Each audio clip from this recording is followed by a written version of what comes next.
Oi pessoal, a aula de hoje é sobre nós. Assim, digamos, é sobre organismos vivos e seres vivos. Basicamente isso e o que a gente produz. Ou seria isso se a gente considerasse apenas a força vital dessa teoria. Mas não, vamos voltar aqui e vamos dar uma estudadinha para entender isso direito. A aula de hoje é sobre química orgânica. E esses conceitos que eu falei aqui no início é quase que uma denominação base sobre o que é química orgânica ou sobre o que era essa química orgânica.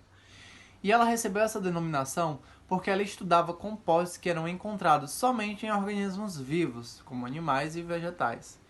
Isso deu-se porque, lá no século XVIII, acreditavam-se nessa força da teoria vital, que foi formulada por Bezeleus, que dizia que compostos orgânicos só poderiam ser produzidos por organismos vivos. Porém, a gente vai ver que, de acordo com o tempo, de acordo com os estudos, isso não era verdade. Porém, em vez de continuar essa história, a partir do século XVIII, a gente tem que voltar mais um pouquinho e a gente vai lá para a pré-história. Por que na pré-história? O homem ele já utilizava algumas reações orgânicas. E a gente pode dizer que o primeiro composto orgânico foi com a descoberta do fogo. Que uma vez que praticamente tudo que sofre combustão é um composto orgânico. Então ali quando ele fez a queima do material para poder se aquecer, ou então para poder cozer seus alimentos, para se proteger de outros animais, ele já estava trocando ali a celulose, lidando assim com a madeira, para o estado de carbonificação, ou então para a formação do carvão, ou então para a formação ali do próprio carbono. Ainda na pré-história, o ser humano já lá conheceu a uva, assim digamos. E ali na uva ele viu que quando esse suco, ou então quando a gente fazia a prensa daquele material, daquela fruta, a gente conseguia um líquido. E que esse líquido, quando ele passava muito tempo parado, ou então guardado, ele meio que fermentava, mas ele ainda não sabia que o nome era fermentação, porque ainda não tinha dado nome nenhum para aquilo. Então, a partir da fermentação daquele líquido, que ele imaginava que era só um suco que vinha da uva, formava o vinho. E o vinho tinha o quê? Álcool etílico, ou seja, tinha álcool ali dentro por causa da fermentação. Quando esse suco passava muito tempo, ele oxidava e formava o vinagre.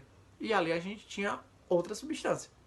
Ou seja, o ser humano ele já manipulava as reações químicas desde a pré-história, mesmo sem saber ali os nomezinhos certos, porque tudo aquilo era novo para ele. Ou seja, conhecimento inato, conhecimento ali que ele fazia diariamente, cotidianamente. E daí a gente já vê que o ser humano por si só, ele é muito invencionista, ou seja, ele tende a inventar. Ele tende a inventar. A criação já é inata humana. Nós temos esse conteúdo já assim no nosso software de criação, que a gente tende a descobertas. Por quê?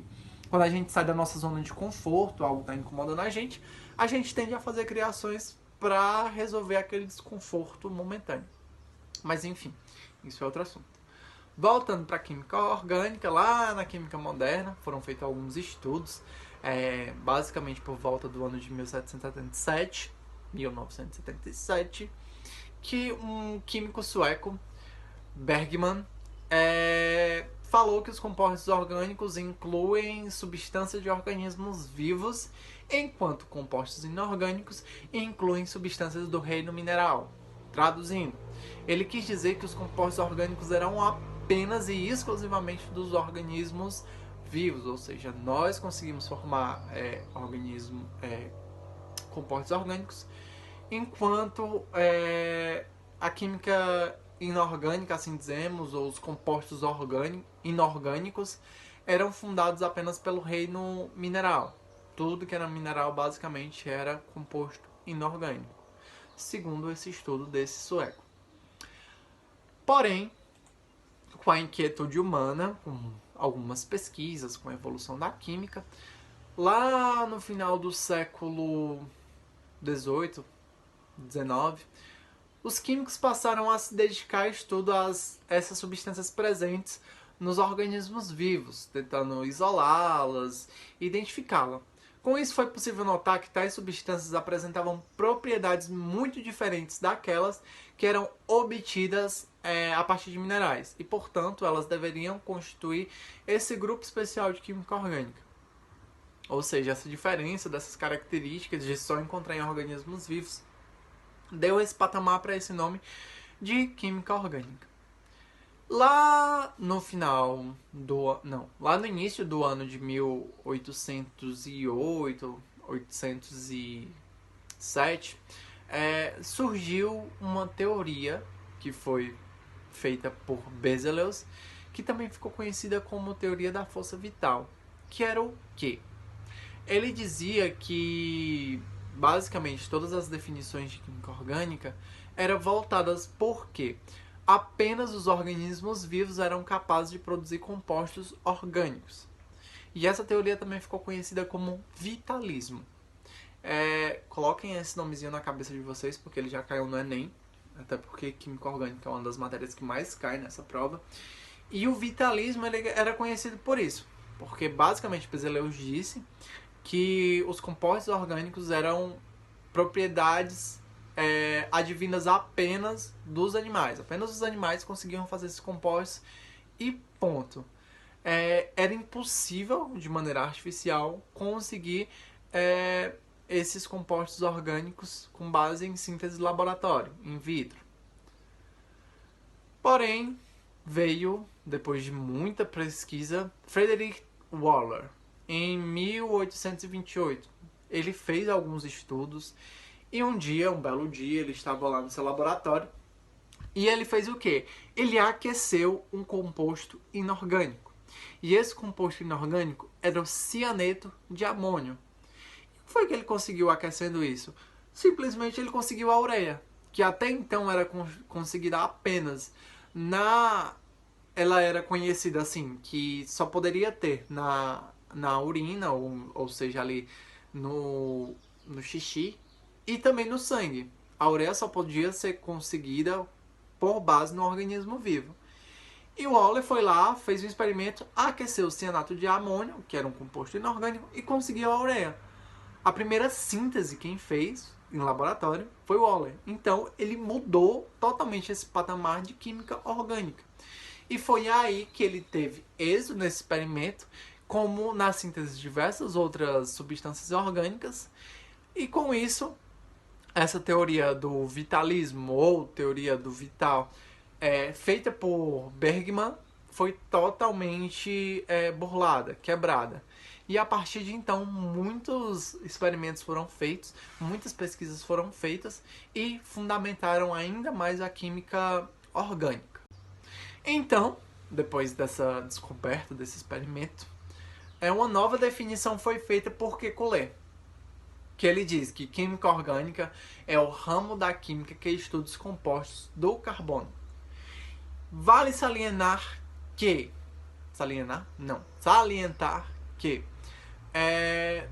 praticamente todo composto orgânico contém carbono. Porém, nem todo composto que contém carbono é orgânico. Coloquem isso na cabecinha de vocês, porque também já foi base em perguntas do Enem. Professor, e como assim?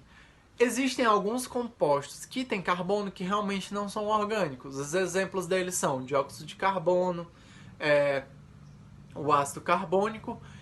São dois exemplos fidedignos que, mesmo que o elemento ele tenha a substância, tem o elemento carbono, ele não necessariamente faz parte da química orgânica. Assim como o grafite também. O grafite é um composto que contém carbono, porém ele é um composto inorgânico. E você aí de perguntar, apenas o elemento carbono faz parte da química orgânica? Não, a gente tem algumas definiçõezinhas e a química orgânica ela estuda as estruturas, as propriedades, a composição, reações e síntese de compostos. E esses compostos eles tendem a fazer parte da química orgânica. Além do carbono, existem outros átomos também que fazem parte, como o hidrogênio, o oxigênio, o nitrogênio, o fósforo, o enxofre e alguns halogêniozinhos. Mas os principais, eles têm um nomezinho bem peculiar que também funcionam como um bizu, que é o quê? CHOMPs. Pegando as iniciais do CHOMPs, a gente vai ter o C do carbono, a gente vai ter o H do hidrogênio, o O do oxigênio, o N do nitrogênio, o P do fósforo e o S do enxofre. Então a gente tem a palavrazinha CHOMPs. E cada um deles vai ter suas peculiaridades. A fim de compreender melhor as estruturas dos compostos orgânicos, vale lembrar uma coisinha muito importante utilizada na ligação covalente, que são as valências, que são o número de ligações que cada elemento químico pode efetuar, basicamente. Vamos falar do carbono, que vai ser o elemento mais estudado. A gente sabe que o carbono, ele é tetravalente. Ah, professor, não me lembro o que é esse negócio aí de valência, de tetravalência. Pois é, a gente vai estudar mais a fundo, para dar uma fundamentaçãozinha para que vocês possam enxergar direitinho mais lá na frente, quando a gente estiver estudando cada característica de propriedades de cada partezinha desses compostos orgânicos. Por exemplo, quando eu falo que o carbono ele é tetravalente, quer dizer então que ele efetua 4 ligações químicas. Assim, digamos, a gente pode ter no carbono, por exemplo, 4 ligações simples, ou 4 ligações sigma, ou a gente pode ter uma ligação dupla e 2 simples, onde nessa ligação dupla eu tenho um sigma e pi, ou então eu posso ter uma ligação simples e uma ligação tripla, e por fim eu posso ter 2 ligações duplas. Essas são as valências totais do carbono, as modificações das ligações que ele pode ter. E a gente vai ver também a força que uma ligação simples, como uma ligação sigma vai ter, que uma ligação dupla, que tem uma ligação pi, vai ter. Isso a gente vai ver nessas características que cada um vai ter. A gente sabe também que os compostos orgânicos, eles apresentam apenas ligações covalentes, por isso a força de atração intermolecular, ou seja, das moléculas ali dentro, reunidas naquelas substâncias, são principalmente de polos induzidos, mas algumas das vezes também apresentam força de atração entre dipolo permanente, como por exemplo as ligações de hidrogênio, que antes eram conhecidas como pontes de hidrogênio, mas agora é ligação de hidrogênio. Em geral, os compostos orgânicos são pouco estáveis. Quando estão em contato com algum agente externo, eles se tornam realmente instáveis. Com a temperatura e pressão, os ácidos concentrados, quando aquecidos, eles sofrem combustão.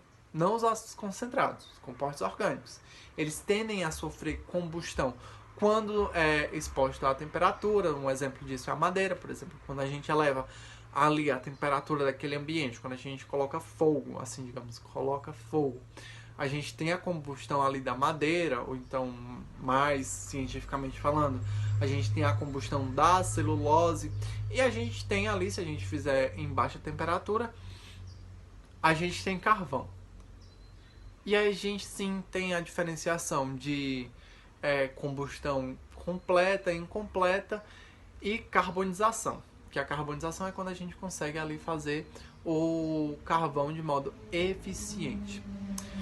Os compostos orgânicos, por serem moleculares, geralmente apresentam ponto de fusão e ebulição baixo. A maioria dos sólidos são facilmente fusíveis. Como os átomos presentes nesse composto apresentam uma diferença de eletronegatividade muito pequena, as ligações são praticamente apolares, quase todas.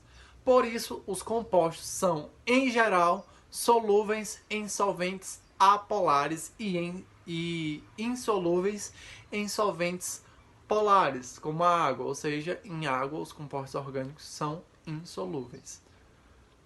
Continuando, a velocidade das reações orgânicas, na sua maior parte, depende de soluções moleculares, ou seja, como elas dependem dessas soluções moleculares, elas são um pouco lentas. E para que elas realmente ocorram com eficiência, porque elas são lentas naturalmente, a gente coloca catalisadores para aumentar ali aquela velocidade das reações. E tudo isso, todo esse montante de informação, a gente vai estudar principalmente no estudo do carbono, que é a nossa próxima aula. No estudo do carbono, a gente vai ver como é que acontece, por muitas vezes, a síntese, do que a síntese de uma substância ela vai depender, que geralmente é da forma do carbono, como essas moléculas elas vão estar arranjadas. Que é isso, professor? Arranjadas. Como elas vão estar organizadas, dependendo de como ela esteja organizada.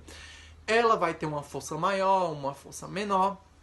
Isso tudo a gente vai ver na nossa próxima aula, ok? Então, por hoje, a gente fica por aqui. Fez o estudo aí, recapitulação do estudo da introdução da química orgânica. Tem alguns nomezinhos que vocês vão ter que saber realmente para a vida de vocês, como utilizar, principalmente dali do vitalismo, que é o que foi o vitalismo, que foi o início desses estudos. E no mais, se vocês não tiverem compreendido, dá um REC aí, volta tudo de novo, faz essas anotaçõezinhas de vocês pausadas e com base no slide que tem aí na tela, ok?